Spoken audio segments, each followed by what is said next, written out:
So one of the most interesting things that I found out, it was not long before my father died.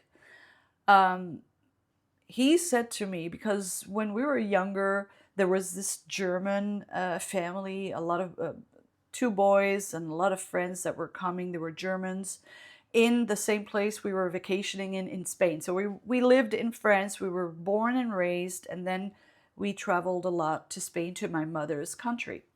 And there was this, these German boys, and some, one of my sister even dated one of them.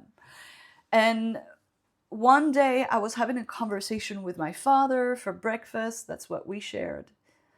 And I was asking about his aunt, my great aunt, Tante Dédé, the one who was in the French resistance. And I wanted to know about her. I said, because I don't know if I've met her ever. I don't remember. I don't think so. Um, she must have met me. Yeah, maybe. We're just so many kids in my family. We're, 9, 8 now. But I asked him, what was she like? Was she kind of badass? What kind of personality did she have? He didn't really tell me much about her. And, but it sounded like, yeah, she was quite a character. I mean, you would have to be in the French resistance. My father told me, after the war, for him, the Vichy collaboration was, I mean, you could see in him, it infuriated him. It was the greatest shame for France that they did that, the collaboration. And he told me that, for example, after the war, a lot of the collaborators were shaved so that they would be shamed, they would be visible and shamed publicly. And I think a lot of them were executed as well. That's the ugliness of war and the things that happen. One of the things that he told me, and going back, I guess I always digress, but go back to the German family, and my one of my sisters dating one of those, and we've known them forever. I mean, we still know them, right?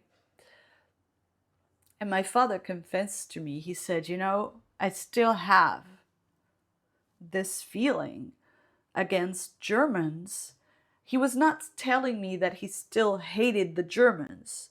It's just that he was expressing that there was still something inside of him. And I was in my late 20s when he said that to me. And I thought it was incredible that I never knew that. I never felt that ever.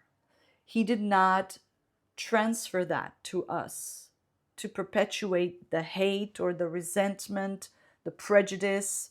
I learned German at school because that became a language that we were learning. I don't speak it anymore. Sorry, I don't. But I had a great teacher. Even the dumbest in the class could speak German. She was amazing. But ich habe alles vergessen. I've forgotten everything because I don't practice. But my father never, at least to me, we are a lot of kids in my family, so it could be different from one and the other. But when he said that, I was really surprised. I was shocked. I never knew, never felt it. And I admired him for that. I really did. My mother did the same, by the way.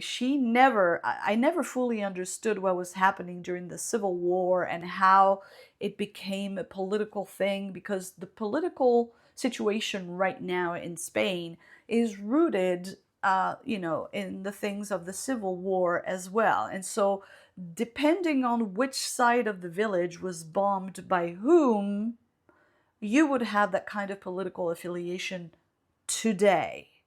This is true in Spain. I never knew anything about which side my mother's family had been bombarded by.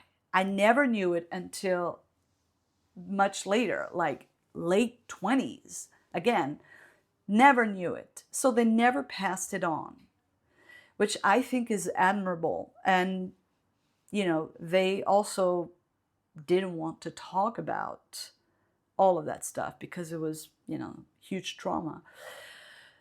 In conclusion, when you think about the reality of life from the perspective, universal perspective, and archetypes, which is what I like to do. Archetypes is just a way of saying it's universal. We all go through stuff.